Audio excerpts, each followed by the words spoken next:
Mayoría de los conceptos pertenecen al ámbito cultural religioso, salvo uno, y un ejemplo también dentro de un intelectual dentro del ámbito de la religión en Oriente. La música religiosa es toda aquella música creada por contextos litúrgicos o religiosos en cualquier confesión, abarcando el canto gregoriano en el cristianismo y el kirtán en el sijismo, hasta la recitación coránica en el islam y cantos devocionales hindúes. Su propósito es transmitir valores, ideas y sentimientos de una fe y puede ser tanto música sacra como música litúrgica, la cual está directamente ligada a los ritos. Es decir, que la música religiosa lo que está ligada es a los contextos litúrgicos o religiosos en cualquier confesión. Por un lado puede ser el canto gregoriano, que el canto gregoriano está relacionado con el ámbito del cristianismo. El kirtán es el sijismo.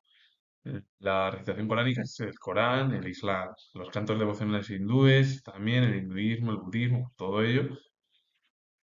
¿Y cuál es el objetivo o propósito de la música religiosa? Pues transmitir valores, ideas, sentimientos de una fe y puede ser tanto música sacra como música litúrgica, la cual está ligada directamente a los ritos. Y el canto gregoriano, un tipo de canto llano monódico y en latín utilizado en la liturgia católica, y la música gospel es un género tradicional de la música cristiana. Los dos, tanto el canto gregoriano como la música gospel, que son géneros, cantos relacionados con el mundo musical religioso, son o pertenecen al ámbito del cristianismo.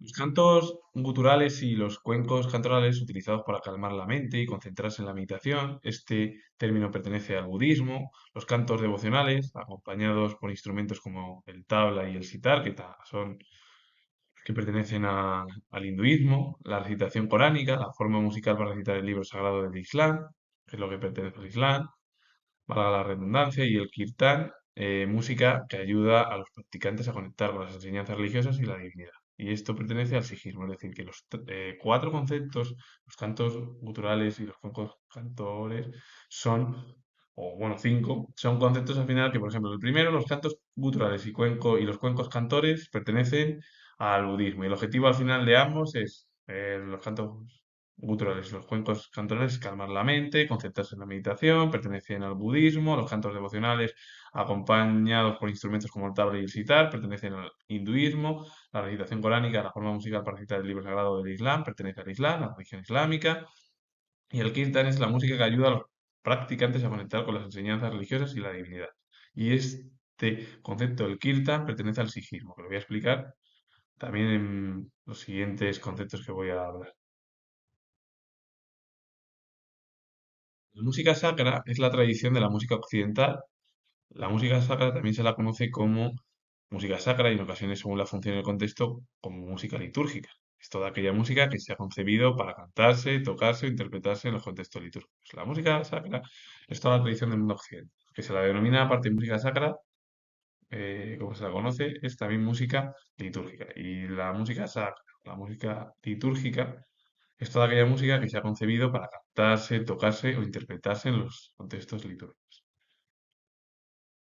El budismo es una religión y una filosofía espiritual perteneciente a la familia dármica y es brahmánica y puede ser considerada una religión trasteísta, lo que significa que sus practicantes no tienen ni siguen a un Dios todopoderoso, es decir, no siguen a nadie, a un Dios fijo, como sería el cristianismo, el catolicismo, la religión católica, la religión ortodoxa, el protestantismo, es decir, todas las religiones del anglicanismo como el calvinismo, el luteranismo, lo que se centra al final el budismo es en buscar la paz, la armonía, la tranquilidad y el equilibrio. El budismo en sí es un pensamiento religioso y también filosófico, pero en realidad es un pensamiento religioso. Es una religión, una filosofía espiritual que pertenece a la familia dármica o es ramánica y que se la considera una religión trasteísta porque no sigue ni tiene un dios fijo ni es que sea un dios todopoderoso. Y lo que se centra o lo que busca al final el budismo es la paz, la armonía, la tranquilidad, el equilibrio con el objetivo, bueno, pues llevar a cabo una vida por lo más acorde a cada persona en el ámbito de la cultura oriental. El hinduismo es una religión antigua sin fundador único, surgida en el subcontinente indio a partir del vedismo. ¿Y qué es el vedismo? Es la religión más antigua de India, que consiste en el culto del contenido de los textos sagrados conocidos como los Vedas. Eso es el vedismo, es decir, el vedismo en sí es una religión muy antigua, de las más antiguas, que apareció en India y que el objetivo del culto del vedismo es el contenido en los textos sagrados conocidos como los Vedas, que son los que hacen este tipo de textos sagrados en el ámbito oriental. Y el brahmismo es un sistema religioso y social de India que representa una fase de transición entre el vedismo y el hinduismo caracterizado por la adoración a Brahma, que es como el dios supremo. La adoración Brahma como dios supremo, que se considera la importancia de los rituales y el libro sagrado de las Vedas y la creencia en la reencarnación y el karma. Eso sería el brahmaísmo, que es casi aglutinar el pensamiento del vedismo con los textos sagrados de los Vedas, el hinduismo, en el que se adora a un dios supremo que es Brahma, la importancia de los rituales, el libro sagrado de las Vedas y la creencia en la reencarnación y el karma, ese sería el término. Y luego el hinduismo se caracteriza por la diversidad con creencias en la reencarnación, que sería samsara, la ley del karma y la existencia de una realidad última, Brahman.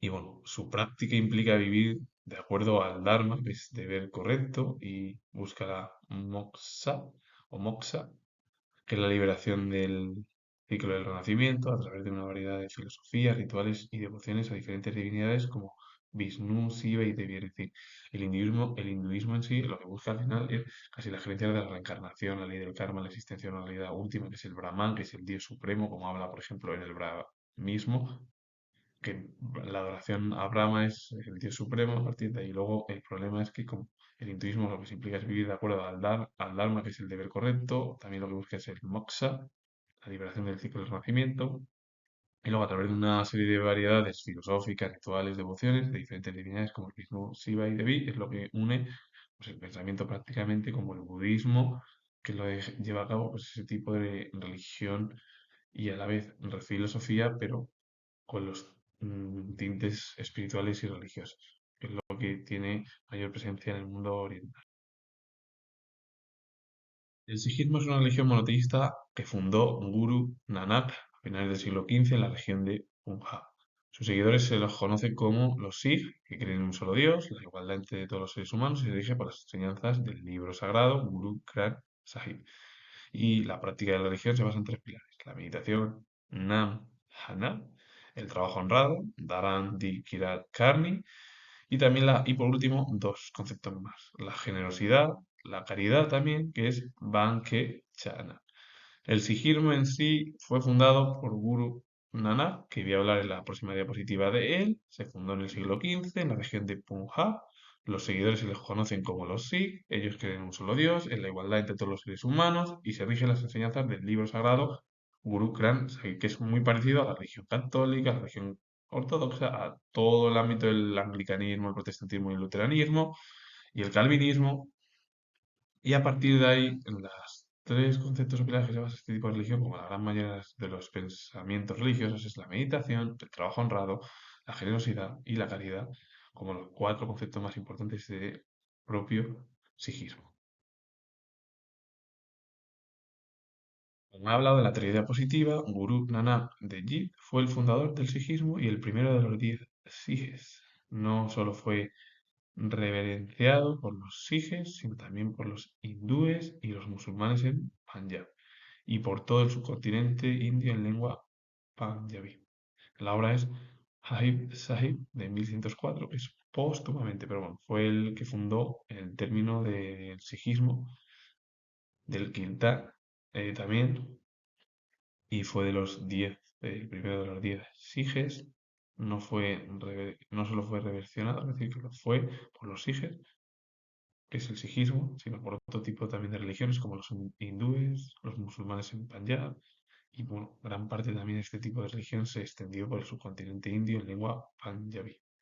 Un hombre o un intelectual que dejó huella en el pensamiento de la religión oriental.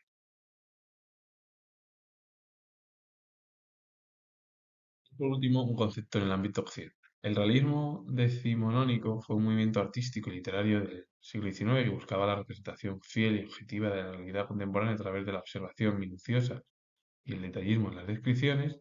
Se caracterizó en la vida cotidiana, especialmente la de la clase media y burguesa, y por un enfoque en las costumbres y los problemas sociales de la época, influenciado por corrientes filosóficas como fueron el positivismo y el empirismo.